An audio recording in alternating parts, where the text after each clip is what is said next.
Welcome to SmallTalk by Sfarim Chatter. I'm Nachi Weinstein.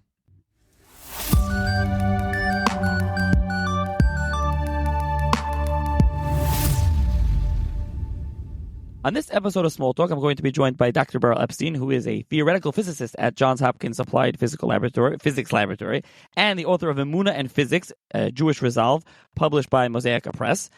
And we'll be discussing that new book. So thank you, Berel, for joining me. Pleasure. Thank you. What can you tell the listeners about the book? So the premise of Emunah in Physics is to categorize and respond directly and rigorously to questions on the Jewish faith and to the counter-arguments. These can span philosophy, archaeology, and science. And so the bulk of the book, I would say, is a chapter called A Guide to Fully Answering Questions on Judaism, which delves into these areas and the subcategories. The book also presents a robust framework for Emunah. How do you structure something so multifaceted? As part of that, I do flesh out three common arguments for Judaism as an example, really, and I discuss where one might go further in expanding upon them. Now, sorry. I wanted to jump in. So, why you're a theoretical physicist? So why is this something Emunah and physics that you? Is this something just from your line of work that you decided you're going to write a book about Emunah and physics? So really, I wanted to address a false and troubling narrative which is promulgated publicly by some who leave Judaism, and that's the idea that integrated knowledge of a broad range of academic fields is at odds with Judaism. On the contrary, I'm coming to show that they really these fields really bring a person closer to Judaism when you dig deep and you approach them with a seichel hayashar. And so to demonstrate that, one has to show there's compelling intellectual answers to people's questions on Judaism, including the meta questions like why are there questions in the first place. So that was sort of one element, and that was one misconception. Another one that I felt as a physicist I could help to address is that I found that there were from and non-from people who had questions on the standard books of Emunah that they felt weren't being answered. And I think it's just because often the books are meant to be readable and to give people food for thought. They're not necessarily there to respond to a lot of questions, although there are some resources that do that, such as Rabbi David Gottlieb's book, Reason to Believe. And maybe a third misconception that I hoped to address was that sometimes people had this idea that they were the only ones who knew the questions on Judaism, the philosophy, the archaeology, and the science. And it could be, if you would ask a Rav who's osek b'chol yom b'Torah, so he might not know one particular data point that you're referring to. It might just have a general understanding of what's the clear Torah way to look at archaeology. And so sometimes people might come away, chas v'shalom, with the idea that if only people would learn these fields, they would arrive at a different conclusion. And so that indeed would be a scary thing were it true. But there's actually tons of well-educated from Jews that are familiar with all the data points. And I wanted to make a book which highlights that, and that to the contrary, deep and sincere study of many of these topics will bring a person closer to Hashem. And I hope that the book also serves to show that. So if you could give an example or two of those three misconceptions that you're coming to go against, how do you do that in the book? How do you tackle some of these issues? So the way that I do that is several ways, really. The first way is in chapter 2, where I discuss some of just the fundamental misconceptions about epistemology, the study of truth, about science, about Torah. And so there's a whole discussion of just the basic idea of if we have science that explains the world, why do we need to postulate a creator? So a lot of those sorts of questions of statistics, questions of shallow approaches to truth versus deep approaches to truth. And then the third chapter is where I really delve into the framework for Emunah, and that's where I discuss what you do in terms of, is your Emunah going to be one statement? Is it going to be a list of bullet points, or is it going to be a set of fleshed out deep concepts that interlink with one another and truly reflect the complexity of the problem?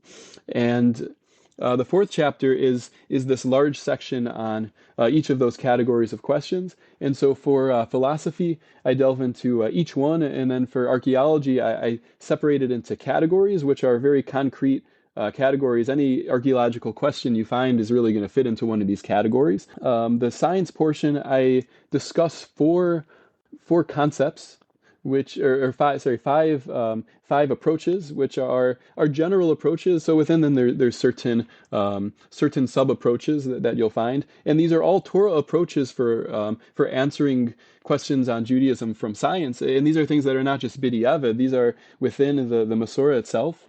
And the idea is that there's power in numbers, and so one idea is that if a person understands that any question you can answer it with any of these approaches, some combination of them, there's a lot of permutations to be able to answer questions in many different ways.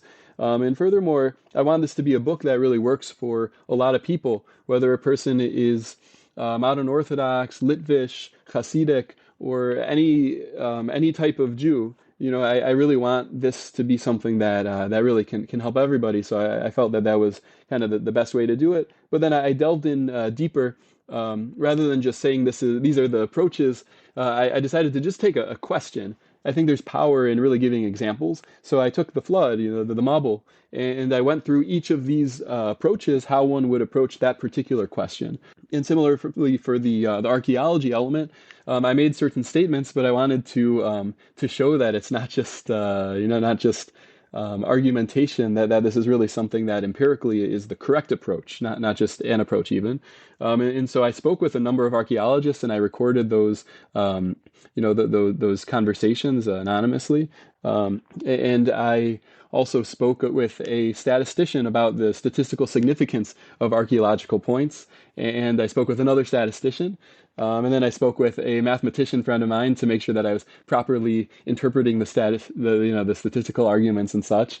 And similarly, there's a paper of biblical. There's a paper that deals with one thing within Jewish studies, a person speaking about the Samaritans. And I wanted to show that biblical minimalism is not something to be afraid of. Rather, it's almost, a person should see it very lightly. And so I go through each argument that the individual made. And this was a very respected scholar in the field. I also didn't cherry pick the article. This is just an article someone sent to me during discussions and happened to be the one that I went through. And I think very compellingly, one can make the case that from an empirical perspective and not from the perspective of a narrative, one can find that amongst all of the questions that a person can ask on Judaism, there really are not strong questions. And so my primary goal is that this guide is going to enable Torah-observant Jews to affirm that there are no strong questions on Emunah, and that there's no convincing reason to stray from normal Torah views. And also that I hope this guide's going to challenge the assumptions and ideology of non-observant Jews, orthoprax Jews, meaning observant without traditional belief, off the derech, or formerly observant Jews, and anyone in between, showing that scientific inquiry does not support secularism. It actually quite would support the latter. There is no neutral ideology. Every person lives out beliefs, and these beliefs can always be questioned. Observed phenomena impose strong, unexpected questions on secular ideology. And these include discoveries of modern physics, experiential phenomena, and the statistical anomaly of Jewish history.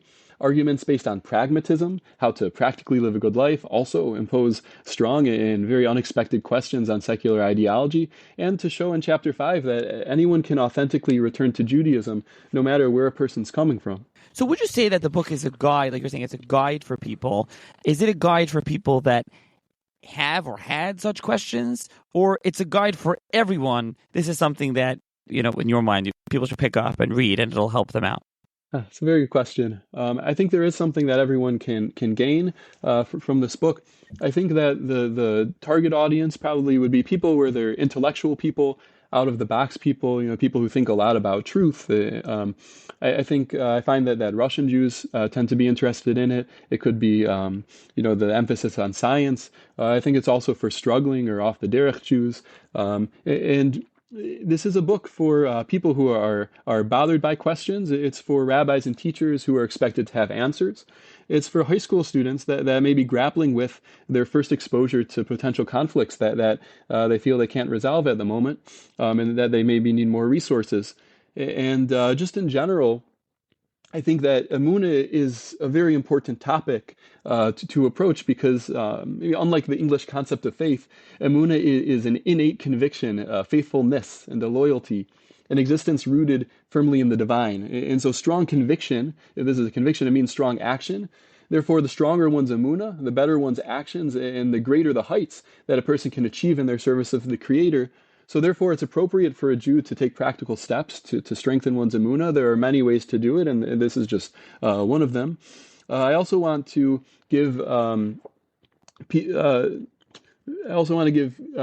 kind of on the other side the opportunity to be able to rethink Emunah a little bit. It could be very isolating, from what I understand, for a person to lack Emunah, while in a community that's all about serving Hashem.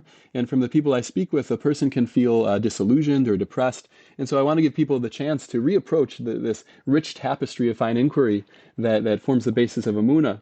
And as part of this book, I should mention that this book is really the result of long-term engagement of and discussions with Jews of many backgrounds, but especially Jews who are exploring Emunah, Jews who are questioning Emunah, and also many Jews who self-identify as off the derech or non-formally observant, to use these terms broadly. And so some of these discussions and the input that I got on the different pieces from the book took place in a large virtual debate forum. Others took place in the Rational Challenge, which is a long-term one-on-one format that I designed to help Jews who are exploring Emunah from the ground up by making a set time to research topics together in depth. And that is an opportunity that I continue to do and to offer. There's currently one slot. It's a once-a-month thing for people, but I could speak with my wife about making more time if there's interest. So I guess if anyone's interested, they can reach out. You can get an email or something in the show notes. We can put, if anyone wants to reach out to you, they can reach out to you. So we can get to that. If you want to mention it, you'll give it to me and I'll put information in the show notes. So something that you get to, I mean, you talked about examples. You believe in teaching through examples. You did in the book, and if you want to explain a little more, also, in general, you say one of the chapters in the book. You mentioned this chapter 3, the objective case for Judaism. Can't do the whole book in a few minutes, but just in an example or in short form, if you want to explain what a little bit more elaborate, what does that mean? Yeah, absolutely. So that section, I begin by talking about what approach one should take quite generally to truth. I advocate for a deep approach to truth, not a list of bullet points. You'll find a list of bullet points in the book, but the stated purpose is that each concept can be expanded, developed, connected with one another. And so to justify a deep approach, first I show the serious weaknesses of a shallow approach to truth, whether that be a list of bullet points, a Bayesian calculation, a simplistic use of the principle of Occam's razor, the idea that the simplest explanation is the best explanation. So I sort of show that a shallow approach to truth is not a good idea. And then I address concerns that a person would have about a deep approach to truth. Some of these questions, and these are coming from different individuals, must we use circular logic, relying on spiritual intuition in order to prove that we have a soul that has spiritual intuition? Can a personal spiritual experience play any role here? And I don't think it has to at all. It's a minority of the approaches taken, but I do explain why that actually could be something that a person can use. But do not some see the beauty of nature where others see the divine? That's a question that Sean Carroll asks. Now that we are moving beyond bullet points and probabilities, will our biases not blind us? And that's an important point. There's a section that goes through all of the different biases and how a person can know if he's being objective, what's the best way to try to approach these in a truly objective way. And as far as the individual topics, there are really 3 topics I go into as far as positive reasons for Emunah, and these are just as examples. I felt that I was qualified to address these particular ones well. So one is parallels between physics and between Torah and modern science. Things that are very unique about the Torah that parallel things that are very unique about modern physics in a way that is multi-layered, and I think that's an important aspect, and in a way that's deeply unexpected. And secondly is a statistical look at Jewish hatedness. I do a simple numerical study and show that our intuition that it's sort of strange that we find Jews to be hated in the world is not just a bias. It's really statistically quite significant. And if we find that hatred of the Jews is an extreme anomaly, so that's really a support for Judaism for 2 reasons. One is that if we see something seemingly unnatural about the Jews and Jewish history, So that could suggest that there is something unnatural going around regarding the Jews and Jewish history. And secondly, this is something that Jewish sources predict, and I show those sources, and I think an objective person really would understand that the sources are predicting that, and before the time, no matter what you do, that we see a lot of these phenomena. And so there's the third part I would mention is a rigorous Kuzari argument, which is the idea that a national account of divine revelation is a support for the truth of Judaism. And so, just to clarify, a personal account of an event clearly has some empirical value, and a national account clearly has more empirical value. The question really is, how significant is this evidence when addressing the truth of Judaism? And my understanding is that the Kuzari argument has received some slack over the past years. I think some felt that it was being treated as like the be-all, end-all for Emunah. I think that arguments were made for many years that didn't properly respond to some of the counter-arguments. And so just on one foot, for the Kuzari argument, I think one can best address the counter-argument of a naturally evolving myth by noting the lack of variance. And I show sources spanning all different cultures, all different eras, that show that for a naturally evolving myth, you have tons and tons of variants. Often you can't find two variants that are the same. And I spoke with several cultural anthropologists who are experts in myth formation, one of whom wrote the book on it, and they confirmed this, and I got to ask them some interesting questions. It turns out that writing a story does not confine, it does not constrain a myth, and so it's deeply unexpected for those who want to pretend that it would be a naturally evolving myth. And secondly, the counter-argument of an explanatory myth. So that I think the best way to address it is by bringing findings first from neuroscience, in which people, based on their biology, are checking to see whether people are telling the truth. And this is something that ancient people had and that we have, assuming that biology has been consistent mostly over the past the past thousands of years. And secondly, modern media and jury studies on believability tell you a lot about what people believe and what they don't believe and how and why.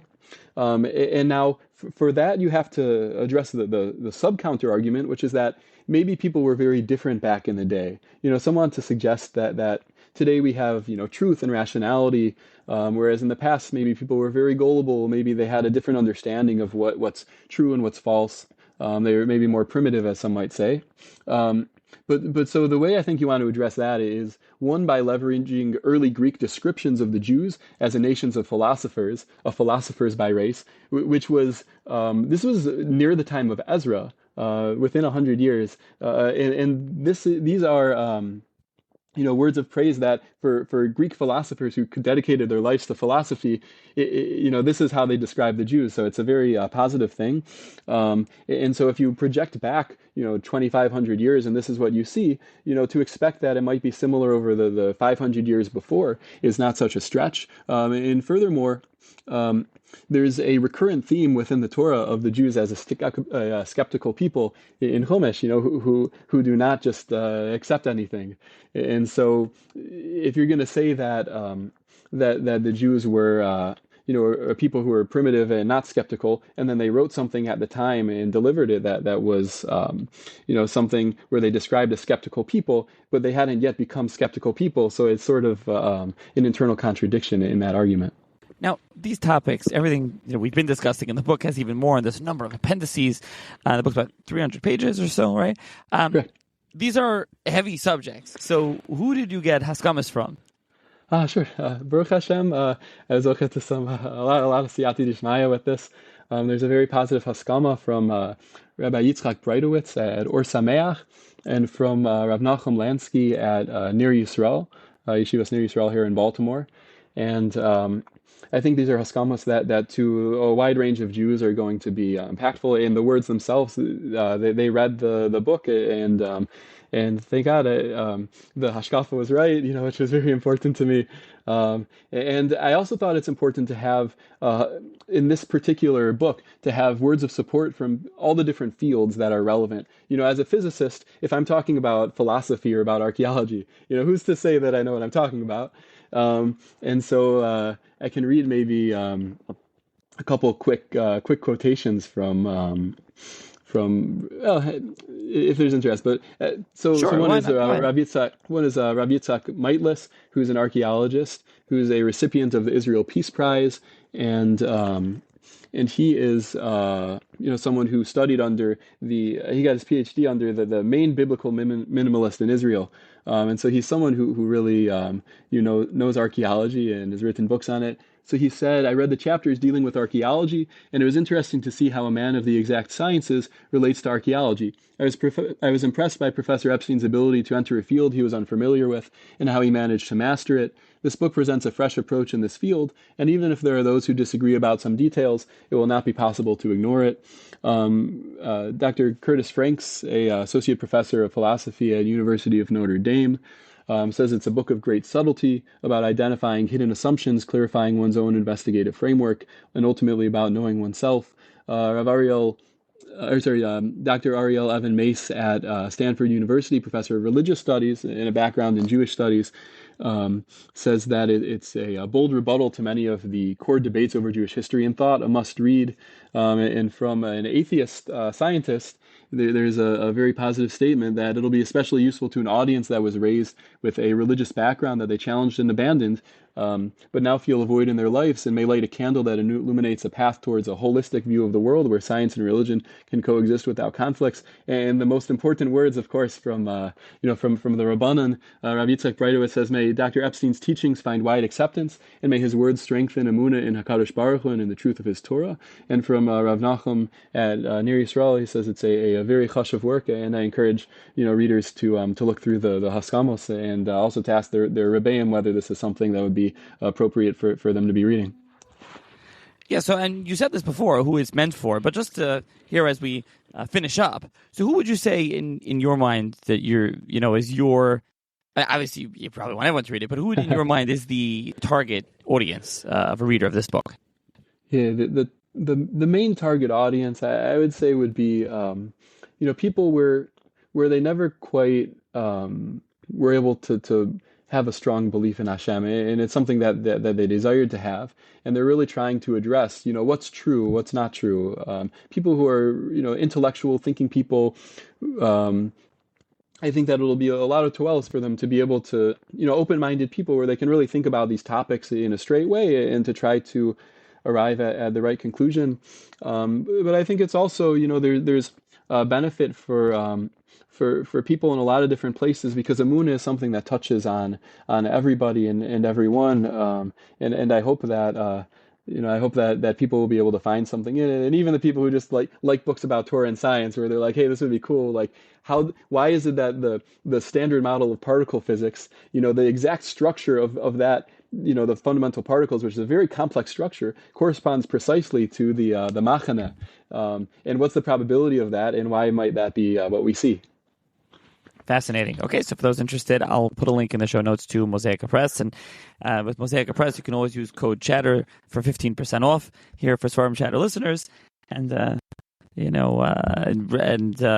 Epstein, you said also that if anyone wanted to contact you, perhaps you have a contact information, anyone can reach out to you and they can contact you, or if you want to give that, and I can put that in the show notes as well. Pleasure. Absolutely. Berel B. Epstein at gmail.com if anyone's listening to this. And thanks so much, Rav Nachi. I appreciate so much this opportunity. Okay, and I'll add that email to the show notes, and thank you very much for joining me.